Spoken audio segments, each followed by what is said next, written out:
Recording in progress. Cool. Super excited to kick this off for everyone today. So today we're going to be talking about deliverability. So I know in the community, a lot of you guys always ask us questions about like, what are some deliverability best practices? Oh man, like I'm getting so many emails being caught in spam. I have so many pain points about like email in general, which is why we decided to invite the lovely folks from Senders here because they are deliverability experts. And today we're going to talk about 6 things that hurt email deliverability and how to stop the pain. So Benny, if you want to go on to the next slide here. Sure. A few quick housekeeping items. As you guys roll in, of course, you already said hi to your fellow participants. If you haven't done so, feel free to drop where you're calling in from. We would love to see you and we would love to talk to you. Please keep yourself muted unless you're asking questions, just so we're not disrupting the flow of the presentation. And the most important question, yes, the session is recorded, so we will be sending out the recording afterwards as well as the slide deck. So moving on here. All right, about the speakers. So I'm Danny. I lead customer marketing and community here at Apollo, and I will be your MC throughout the session. I am definitely not the star of the show, so I will pass it off to Benny, Dami, and Alyssa.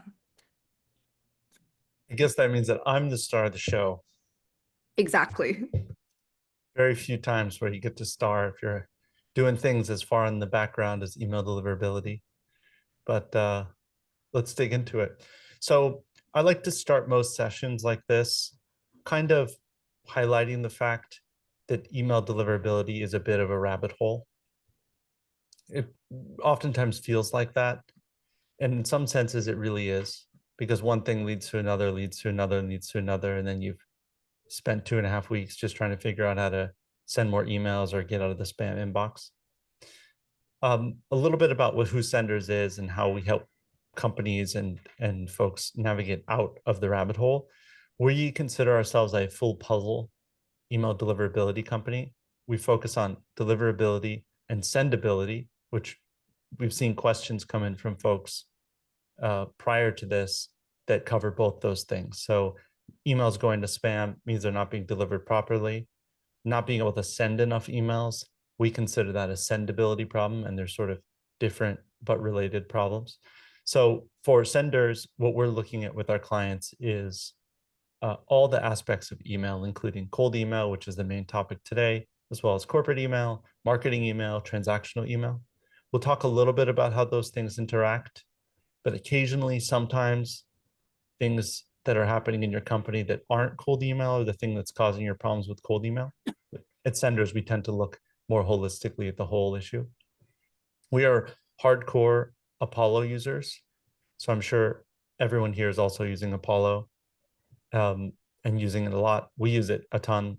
I think we have around 90 active seats in Apollo, maybe a few more. I'm not exactly sure at this exact moment, but we've been using Apollo for at least half a decade, if not longer, which means that there's been a lot of new product developments and stuff. But that is to say that we're in the same camp as you. So we're not only folks that help with email deliverability issues, but we're also folks that use the product and face some of the similar things that you do, although we have a little bit more insight because we cover it for so many different clients. We send somewhere between 30 and 50 million cold emails a year at this rate across all of our clients, including the ones that don't use Apollo. So the advice that we give is really rooted in what we're seeing work. It's a kind of an interesting thing where in cold email land, you might only be sending emails for your company. And maybe if you have a small agency, you might do it for 3 to 5 companies. In our case, where we're doing it for hundreds of companies a year, we get a very wide view. And we see things that should be working that aren't working, and things that aren't working that are fixable, things that are working and why, and all these kinds of things. So we're going to bring some of that insight and know-how into the very simple things we're going to talk about today, as well as the Q&A that we'll dig into. So hopefully today is where your rabbit hole digging can end, or maybe you can break through the rabbit hole to the other side in a certain sense. Sound good? All right, so today we're going to talk about 6 deliverability challenges. And there's a lot of other deliverability challenges. So we're going to try to use these 6 items as a way to sort of frame the world of deliverability issues and talk about the sort of straightforward ways that these things are typically solved, or these things can be reframed to help you figure out the solution for yourself. So we're going to jump straight into it with poor list quality, spam traps, and bounces. Recently, Apollo launched a new product that does multiple verifications of emails in a sort of waterfall format, which is very cool. On a very basic level, anytime you're emailing people, you run the risk of the people you're emailing bouncing. And bouncing causes problems, and spam traps and things like that cause problems because it tells the internet that you don't really know who you're emailing. So if you think about email in the sort of basic, most purest form, which is you have an email account and you email your mother or your best friend or something, the chances that that email bounces are very, very, very, very, very low. And even in the case where you're running some sort of e-commerce product where you sold things to 1,000 people and they gave you an email address, the bounce rate of those emails is going to be very, very low. On day one of emailing, it might even be 0. Now, over time, a certain number of bounces happen because people change email addresses or whatnot. But by and large, the quality of your list is going to affect bounces, and bounces are going to negatively affect deliverability across the board. So it's really, really important that you're looking very critically at your list and your list quality and making sure you're doing almost everything you can to filter appropriately to keep that bounce ratio as low as possible. There are nuances to this. There are catch-all email addresses, emails that you're not sure if they're going to bounce or not. There are info at type email addresses, which could cause problems. And then there are those spam traps, which you don't even know that they are spam traps. You think you're emailing a person, but it's actually been turned into a spam trap. There are things like that that sort of create some nuance. But by and large, trying to maximize list quality is a really, really good place to start in your journey of improving your deliverability across the board. That makes sense. Cool. So this next one's way more technical, a little bit deeper, and far more in the back end. By and large, your DNS records are part of your email destiny. And the DNS records are the records that help authenticate your emails and prove that you're a trusted sender. Without them, or if they're set up incorrectly, you're more likely to be flagged as suspicious or rejected by inbox providers. So what typically happens is a new email gets set up or a new configuration happens, and there's an error, however small, in one of these 3 records, your SPF, DKIM, or DMARC. And it's imperceptible to you. Sometimes there's a little bit of a warning, but sometimes there's not. And you're emailing like normal, but what you're seeing is more and more emails are being rejected or going to spam. And your first thought is, oh my gosh, I burnt my domain or something like that. But oftentimes what happens is there's a misconfiguration in your DNS, or there's a misalignment in the records, meaning one record's pointing to something and what it's supposed to point to isn't quite configured correctly. And it's not causing all or 100% of your emails to go to spam. What it's doing is the people you're sending to that have very sensitive configurations, those will start to go to spam first. And the problem is, as more and more things go to spam, even if it's 1 out of every 100 emails or 1 out of every 1,000, is it messes up your sending ratio, something we'll talk a little bit about later. And if your ratio gets impacted, it can bring down the reputation of your whole domain, and that causes widespread email deliverability issues. So it's very, very important that you check, double check, potentially even triple check your DNS records of all the domains you're using. And if you are working with a web provider or something like that who might also have access to your DNS, it's really important that anytime anything gets changed for any purpose, you recheck all the email related DNS records. the question here, how to check your DNS records. Your DNS records can actually be accessed directly through your web provider. Sorry, through your hosting provider. So if you bought your domain on GoDaddy, GoDaddy is the one who's holding your domain records. And if you navigate through the GoDaddy portal or the Domains in Seconds portal, and you click enough times, you can get to DNS and you can expose it directly. There are ways to get it easier, but in that case, the way you're accessing it is also the way that it can be edited. And later, Dame, let's circle back and we can talk a little bit about other ways to check DNS records that might make sense for folks. Let's move on to low engagement rates. So engagement's a little bit different from emails bouncing. Engagement has to do with emails that actually get delivered, how people react to them. So fundamentally, low engagement just means people aren't opening, clicking, or replying to your emails. What happens is internet service providers or email service providers interpret this lack of interaction as a sign that your content may be irrelevant or possibly even spammy. And they react to this. They reduce your inbox placement accordingly.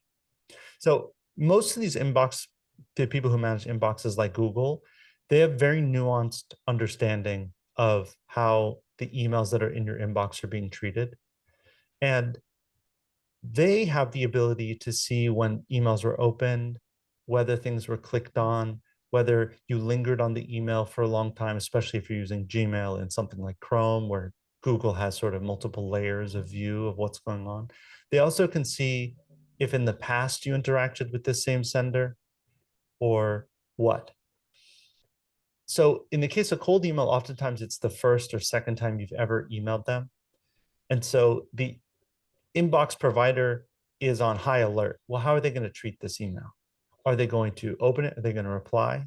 Are they going to click something in there? Are they going to mark it as spam? Are they going to? So if your engagement rates are low, you're communicating to the inbox provider that these emails aren't very important. They're not important to the people that emailed them, potentially not even important to the people who opened them. There wasn't any activity on them. So your engagement rates are low, therefore your trust score, so to speak, is low from their perspective.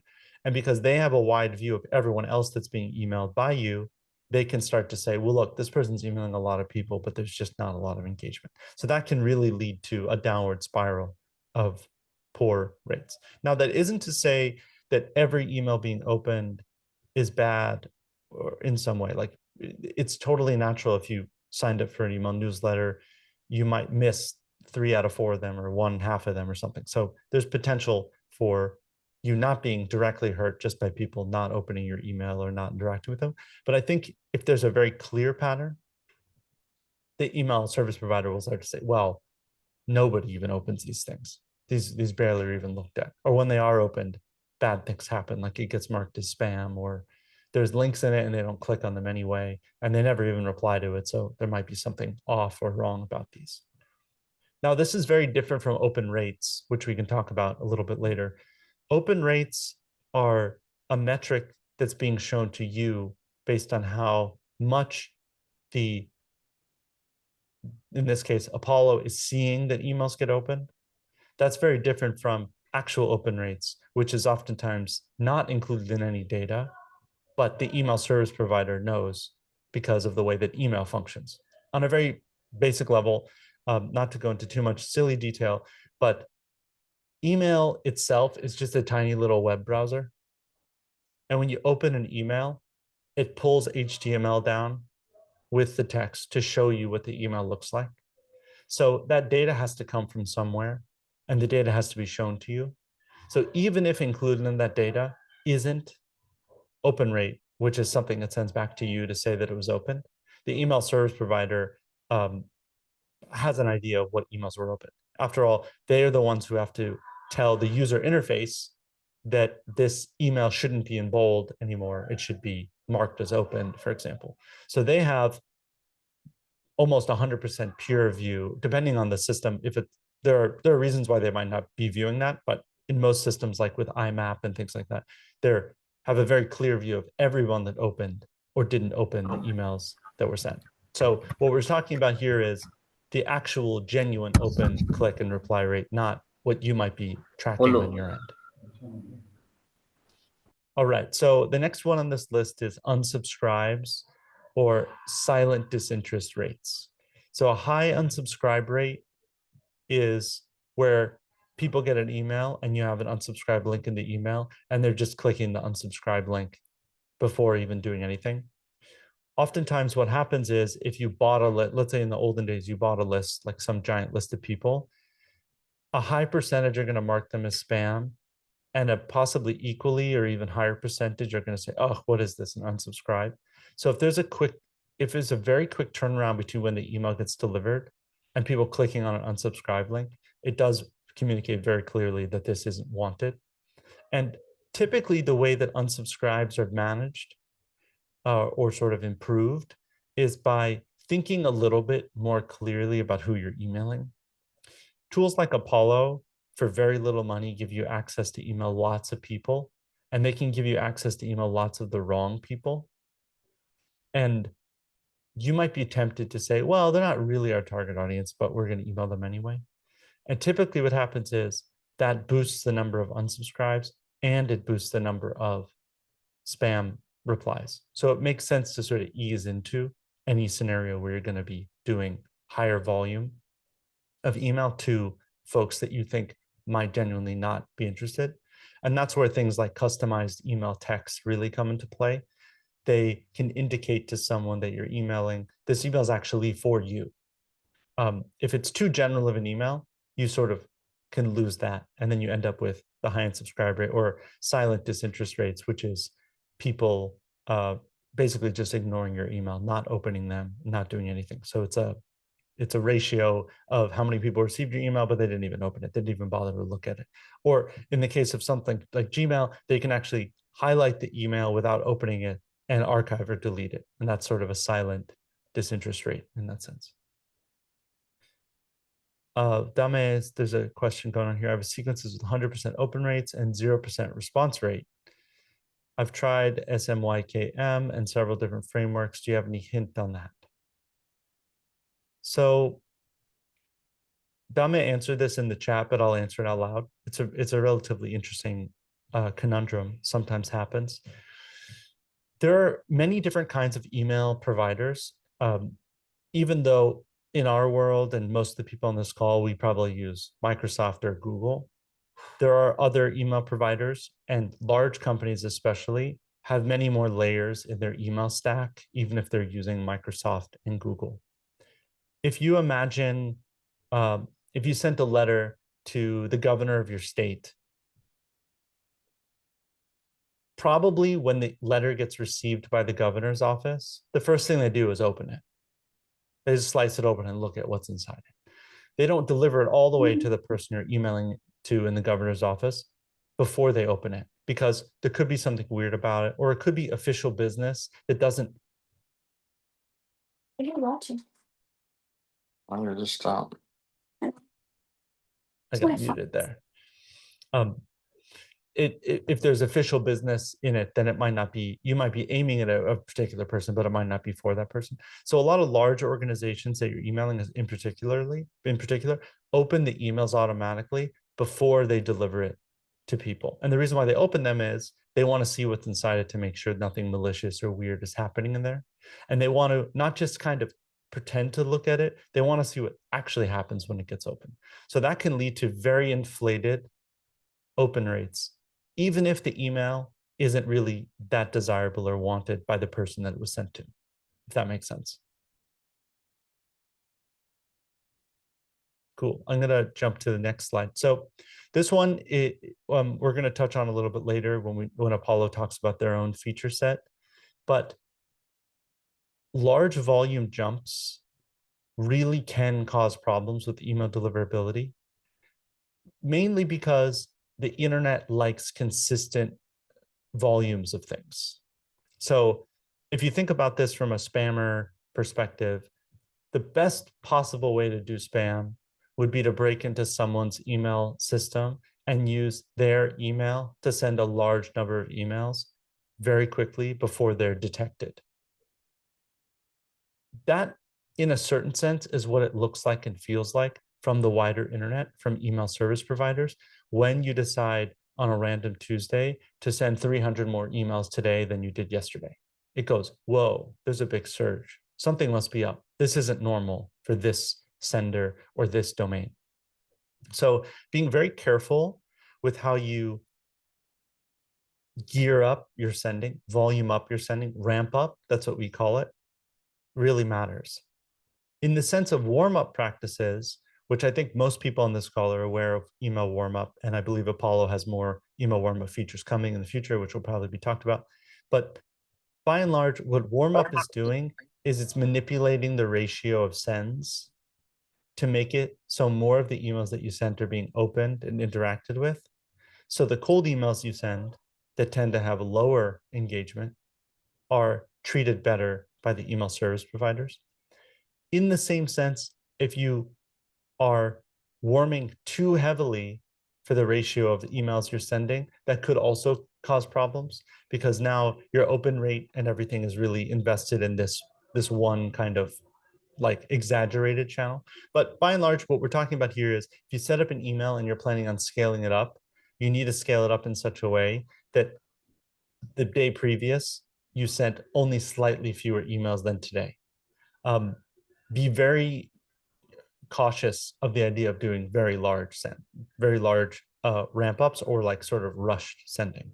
Now, if you think really deeply about this, probably a lot of you are not along to like, yeah, that makes sense. That generally makes sense to ramp up in a sort of logical way. Where this can kind of mess with your brain a little bit is if you think about, let's say, Saturday and Sunday, you say, well, I don't send on Saturday and Sunday, and I'm sending 200 emails a day or 500 emails a day, or in some cases, our clients are sending 4,000 emails a day.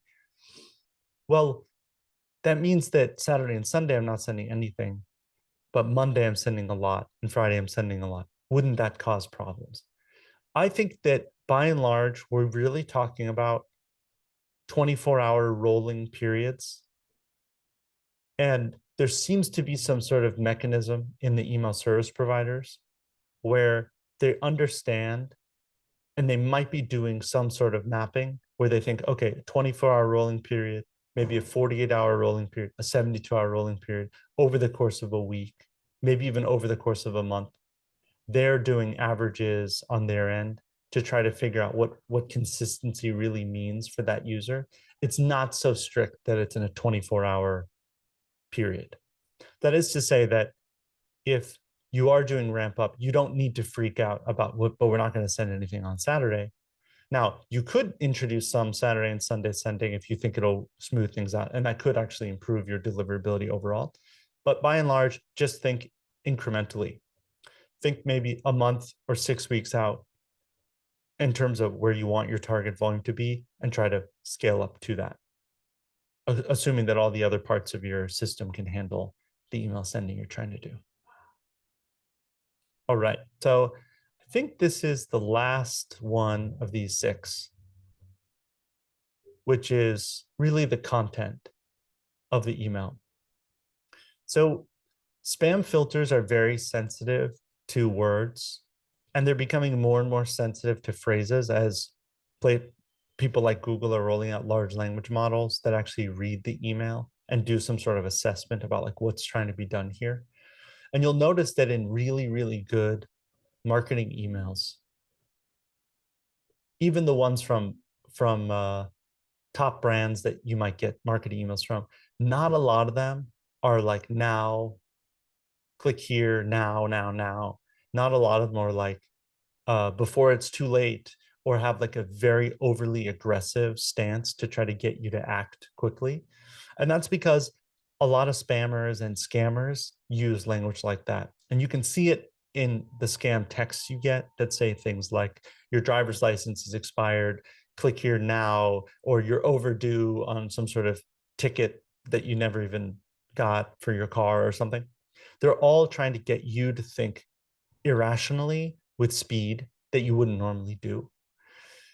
So looking at your own emails through that lens and saying, is this is this trying too hard to get someone to do something? Um, is this inferring that they're running out of time in some way? If it is, it's much, much more likely to be treated as spam. It's also has a high likelihood of upsetting the person you're emailing. And if they get upset and mark things as spam themselves, that obviously directly negatively impacts you. So I would say whatever you're trying to do, take it down a couple notches. If you really want to have a click here to get something type thing in your emails, then try to roll off the intensity of it. And one of the easiest ways to do is, of course, is to take your email, drop it into ChatGPT and say, is this overly promotional or spammy? What words do you recommend I roll off of? And it actually is pretty good at understanding how to smooth out the language a little bit. There are other ways to increase intensity of your email without being what we would consider overly promotional or spammy. So it is a little bit of a creative writing project in that sense. But I do urge you all to think really critically about how it might be interpreted in sort of the worst way and try to roll back from it, because the content of the email, especially the way it's interpreted by the viewer, really does affect your deliverability. All right, those are the 6 main topics that we talked about. Should we jump in and do a few questions that are in the chat before we Hey, switch gears Benny, and talk about if the you new can hear Apollo me, features? I'm Nick. I got a pretty good question for you guys in the chat about Apollo. I don't know if you can see the chat, but I posted a screenshot there. It just shows, there's a little button that says include bots or not. And obviously, I'm a salesperson. I'm go to market. I'm being reported into by the CEO, the board. They're looking at performance. They're drilling down. Just obviously this, when you click that button off, it looks really terrible in terms of open rates, right? And I'm doing all sorts of things. I've been doing outreach for years, automation, sequencing. Sure. Obviously, I'd prefer being able to quote like, hey, the included bots number, but I can understand that's kind of cheating the system. So it says somewhere in between the middle. How would you interpret this? And I'm sure a lot of people are probably being asked to start showing reports to their bosses in terms of how many emails, what's the open rates, what time of day, those kinds of things. Is, funding gets tight, people start asking questions. Sure. Anyways, I'll stop there. No, that's a great question, Nick. So this is actually like, I'm a little bit, Leave her alone. oh, we got some noise coming in. I like your question for a couple of reasons. I think it touches on something really important for everyone on this call, including us. It's really important that the leadership that's sort of overseeing things inside your organization understand better what email is and what email isn't, and what metrics matter and what metrics don't matter. And oftentimes we get really fixated on intermediate metrics. Intermediate metrics meaning they're not final metrics at all. They're the things that sit in the middle. An example of this would be website traffic. If you're a journalistic site, then website traffic really matters. But everyone knows that a certain percentage of your website visits are going to bounce immediately. So then time on site matters. So then that's really the metric that people care about, is time on site. In the case of email, what really matters is interested replies for the most part, and maybe replies in general. So part of it is making sure that the leadership isn't really looking at open rates as a metric, because open rates not only are deceptive, as evidenced by this pop-up that talks about bots, like bot opens or whatever, but on a very basic level, that is an intermediate metric that's indicative of almost nothing. I'll give you an example. Occasionally in the past, we would do cold emails for a very prominent, well-known business person, especially in their niche. A lot of people knew them. And the people who didn't know them would see who they are and be very respectful in their no's. We had 80% open rates, and which is great. It's fantastic. Those were genuine opens before we stopped tracking opens and all the things. And we had incredibly high response rates, all of them no's. So we could, with a straight face, tell our client, The open rates are fantastic and the reply rates are great, but nobody is interested in what you're selling. So what's important in this equation is not even the opens, not even the replies. It's actually the disinterested rate. Like that's the thing that matters. So I would say that whether you include opens in the way you're doing emailing, whether you not include them, whether they're sort of distorted in a way and you know that, at the end of the day, we're all sort of responsible as email people inside our organizations to be genuine and honest with the metrics that really do matter. And oftentimes open rates aren't the metrics that matter, especially for cold email. They might really matter to the marketing team because they can track opens in a better way. Can I Dame, do you add have one any? on, Oh, Benny, sure. just Yeah. to say, I'll just say to folks, I mean, I'm a super Apollo power user. There's obviously a lot that I can learn, but I use a lot of automation there. So I've done sequencing for a long time with the AI opener snippets without. Most recently, I've had them on because they seem to be getting better and better. So I'm using a couple of those points. Benny, I don't know if you guys recommend, like, as opposed to, hey, John, great to catch up. Here's a standard message. I'm sort of layering in an AI opener with my standard message and then sequencing out in different segments and groups. I can tell you what, obviously I'm selling an AI. It's tricky, it's competitive, it's noisy. I'm not getting the best response rates. And obviously my ass is on the line to some extent. And I'm a professional. I do this for a living. So I'm just trying Yeah. to kind of fine tune and tone. Is it because the AI stuff is just getting detected too much? Anyway, I'll let you guys go. I don't know if you know the feature I'm saying, but you can essentially add a little Sure. personalization snippet, which I thought would be great, but I don't know. Okay, so this is a little bit of a tricky, it's a tricky thing. And the reason why it's tricky, and I won't go into too much detail, but I'm going to just summarize your question. The question, and you can tell me if I'm wrong with this summarization, is there a potential for the AI enhanced email to be more likely to go to spam or not be delivered as the non-AI enhanced messaging? And Yeah, I guess in a nutshell, for sure. Yeah. But it's the more like answer is, personalization. Does yeah. personalization matter or not, right? So personalization can matter for certain types of situations and clients and can't matter. That's like the dumbest answer you could possibly have, but it really does mean something. Basically, there's a belief in marketing and in sales that the more personalized something is, the more likely it is to resonate with the receiver. The big problem with most AI style personalizations, and this isn't to say that it's a problem that can't be solved, but most of the problem with the AI personalization and customization is that the personalization and customization is about the person that you're sending it to. And that person happens to be an expert on themselves. Now, this fundamentally means that when I get emails and when you get emails and we all get emails that are about me, I'm very critical of what it says. So I get emails that say something like, hey, Benny, I see you're CEO at Senders. And then it says something about me that's like kind of true, but also kind of not true. Like they're inferring something that, but might not be where my head's at. Like you must be really struggling with the transition to AI, seeing as da da da or something. And if it's like wrong, even a little bit, I don't feel comfortable replying to the email, even if I'm kind of interested, because it's actually kind of a lot of mental overload to correct their mistake and then express interest. Like, actually, I'm based in New York City, even though my like whatever the thing is that doesn't really like make sense. So I would say that be very cautious about overly enhancing with AI if the layer of AI that you're enhancing with is information about the person you're sending it to.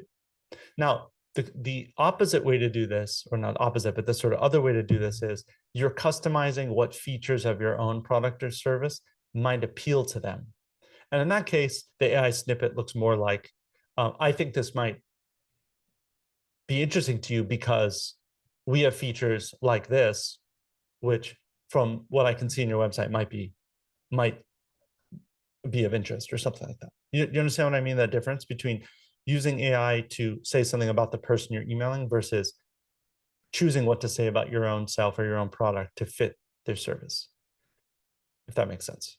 So sometimes you do see that problem happen. Now, on the technical side, is very unclear now, and perhaps Dame and my team has a clearer view of this, if AI enhanced emails are actually being looked at more critically than non-AI enhanced emails. My hunch, and oftentimes hunches are totally wrong, my hunch is that it's a ratio thing, that email service providers like Google are going to be okay with, let's say, 5 or 6% of an email being enhanced by AI, but probably not okay with 80% of the email being written by AI. So it could be the kind of thing where they have their own advanced ways to detect, or they have a scoring mechanism and they're sort of having a sense of what it is. And keep in mind, Google or someone like that has such a clear view of every email coming through the system that they know that you sent the email to 100 people that day, and they know which parts of it were adjusted. You can't get that past them if that's something that they really do want to measure. So sorry, that was a lot of talking, and I apologize, but trying to give you as detailed an answer as I can. Do we want to switch gears and talk through the Apollo stuff? And then we can circle back and use the last 10 minutes for more questions. There are really great questions in here for sure. Yes, I totally agree. I can kind of jump in here. Hello, everyone. My name is Alyssa. I'm a product marketer here at Apollo. And obviously, just as we're talking about deliverability, we didn't really want to miss the opportunity to share just kind of what we're working on and how we're investing in this problem. I think we've done a lot of customer research, and kind of what we hear from you guys is, deliverability is so hard and it's ever evolving, and it's such a big priority. And so as we kind of look at how to make our product better for our customers, we are really like diving in and building out those features to support you all. So one of the main things that we are working on right now, this is in beta, so it's not available. Don't go looking for it just yet, but we're working on it, is domain and mailbox purchase. And so what this does, and I think her name was Andrea, asked a really great question is, how do I protect my domain? How do I go about that, right? It's by creating subdomains and emails that are attached to those. And so what this allows you to do is kind of eliminate potentially like 3 different tools and simplifying it directly inside Apollo. So you can go out and purchase another domain right inside Apollo, and then from there purchase a mailbox associated with said domain. Again, what this really does is simplify that process for you all. It's bringing it right inside Apollo. You're able to track all of that inside the platform there. And what this does is it gives you more opportunities to connect with the folks that you're wanting to connect with, right? So again, you're able to set that all up in under a couple minutes. Want to go to the next slide, please. The next feature that we're really working on, and we're close. Potentially some of you have that on your account right now. We are slowly rolling this out just to make sure it works and it doesn't upset anyone.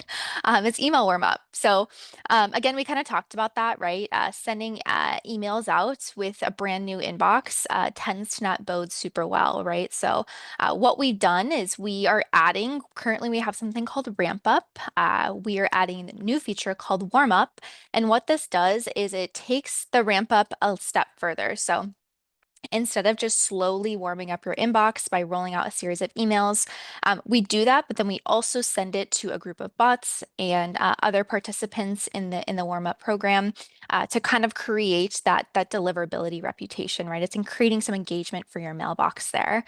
Typically, this takes about 6 weeks. You have the ability to kind of set how long you'd want that to take for you, but this is, a really amazing way to create that credibility without really having to do literally anything except turn it on. So these two they marry so well together, right? Like they're a great little partner, these feature sets. We've got more kind of in the works that are pretty early days. So we have another opportunity to connect with you all shortly and we can dive right into that. But anyways, these are 2 really exciting features that I have been working hard on, and there's been a lot of really positive reviews so far. So keep an eye out for some of these. Like I said, Danny will talk a little bit more about this, but we have an opportunity to connect with you all sometime later in July. So we'll dive in more. Valeria, did you wanna come off mute? I'm happy to take a few questions. Do we have time? Yeah, I'm sure we do, right? We have We're okay. 15 Okay, let's take lovely minutes. Okay, amazing. Thank you so much. So question for you. So about the warm up and the ramp up. So I just saw that feature for the ability to warm up, and it says I can't ramp up and warm up at the same time. So if I'm already in ramp up, should I then go once ramp up is done, should I then go to warm up? Like what's kind of like your recommendation on the sequence and total amount of time it might take to do both? So I think it kind of depends. But we do within the modules there, you can kind of see. But yes, if you wanted to ramp up and then warm up, you totally can. But I get it. It's two different ways of thinking, right? Ramp up is just slowly warming it up over a series of time, kind of creating that like how often you're sending, right? Creating that consistency per se.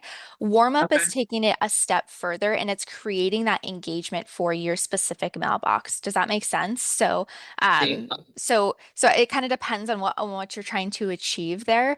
But I would argue like warm up is far superior in my opinion, because it's it's doing what we want it to do. Okay, I got it. Because I just added a new mailbox and I have it on warm up, but the other like four are still in the ramp up period.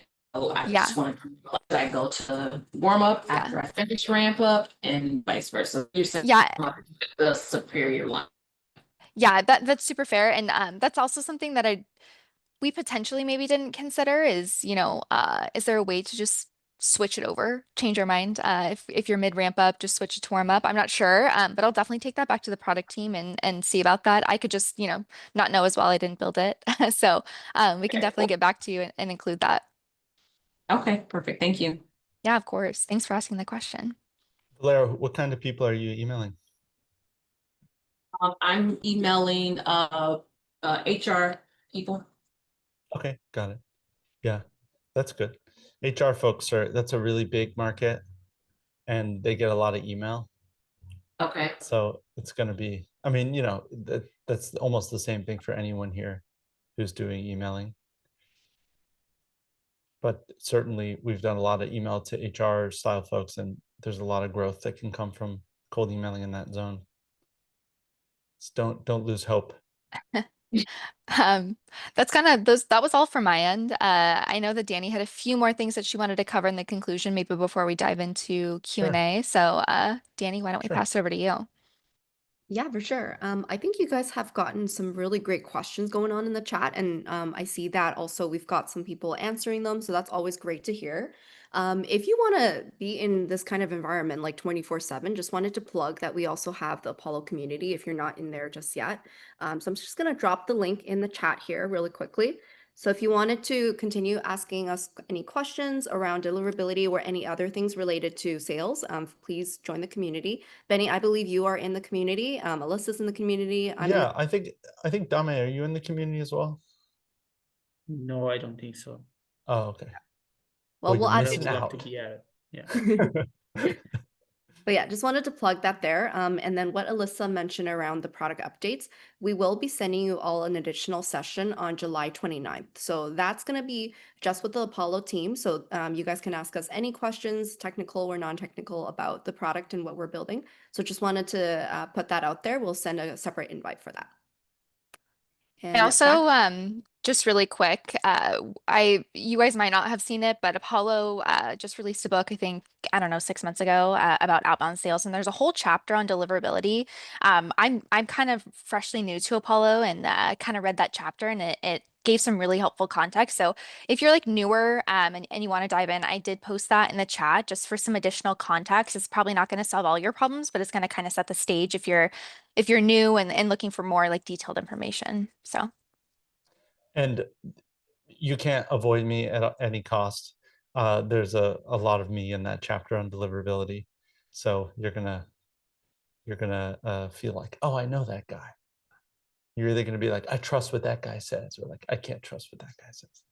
But yes, the book is very good. It covers a lot of really interesting stuff, and not just the small part that I had a part in.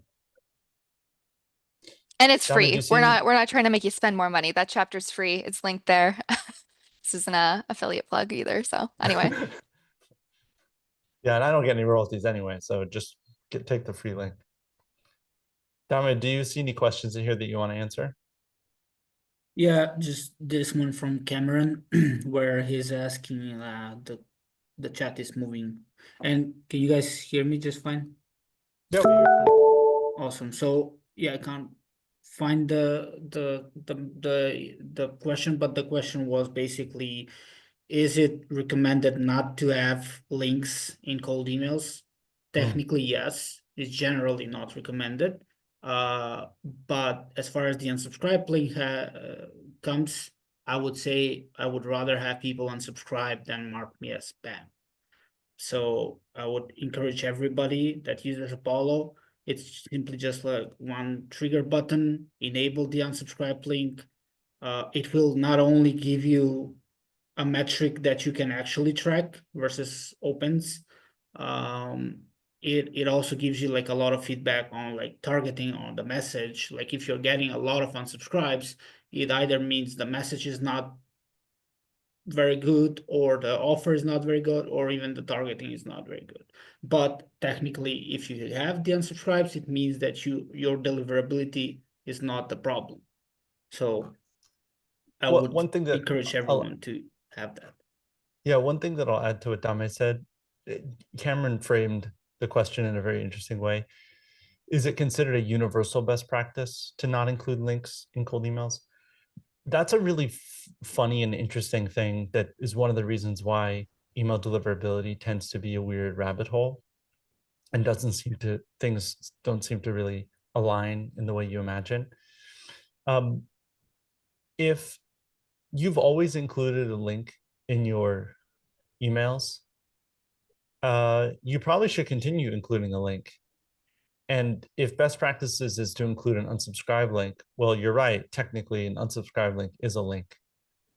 So it is a funny thing where you can clarify it a little bit more by saying that direct links are generally okay if they're going directly to something. If they're a redirect style link or like a shortened link where there's other websites that are accessed before the final delivery point, that can create problems. Now, that said, if there are too many links, that can create problems because it can show a little bit of deception in the email. It's like having lots and lots of links. In the case of marketing emails that aren't cold, you can notice that there are a lot of links in those emails, but almost all of them go to the same place and almost all of them are direct, and they use what are called UTM parameters in order to have tracking in them, and UTM parameters tend to cause far fewer deliverability problems. Now, by and large, the way that you reinforce deliverability by far the best is by encouraging people to reply to you.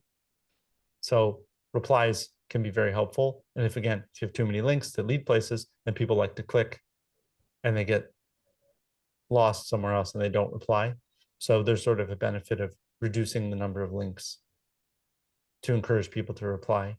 What we oftentimes do with our clients is if they have something they really want to share with people, you make that the call to action.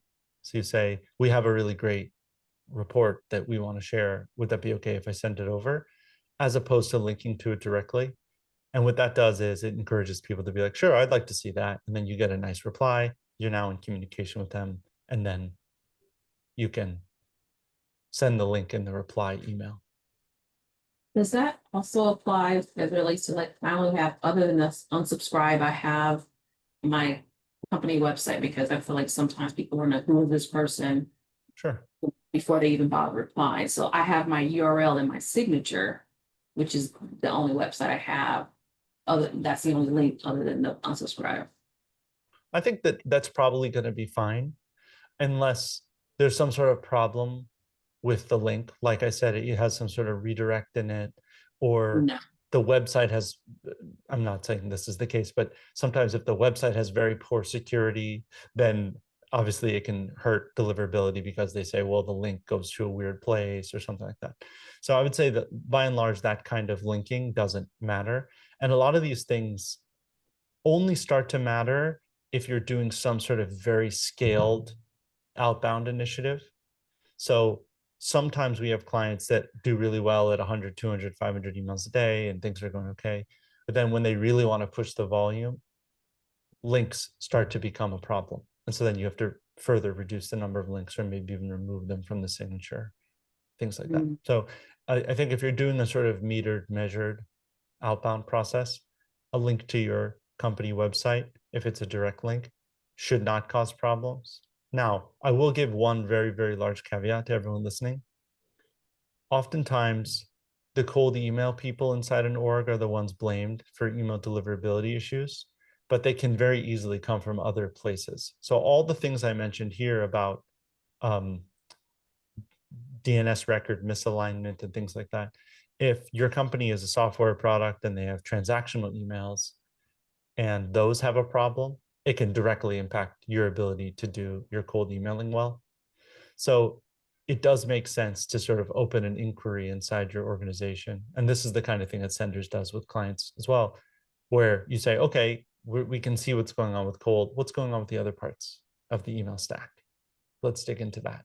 And you take a look. Sometimes there's some issue that's happening that's negatively affecting your cold emails or vice versa. And oftentimes those things only come to light when you do try to scale up or push deliverability forward. Dami, any other questions you see in here that are worth? Just to touch a little bit more about the links versus not having links, because I see some people are asking like, how about a calendar link? How about this one link or that one? The best way to know whether something will work or not is to do a split test. So have one email version with the calendar link, have another one without it, and see, which one will generate the better results for you. Yeah, and there's another sort of nuance to this, which is when you include a link to an external site like Calendly, you're basically you have an understanding that the reputation of the Calendly company is being tied to your email.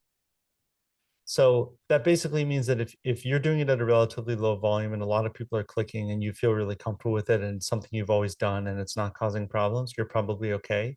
As you start to scale up, all of a sudden the email service provider is saying, well, there's a lot of emails coming through with this Calendly link. Does Calendly have a good reputation or a bad reputation across everything?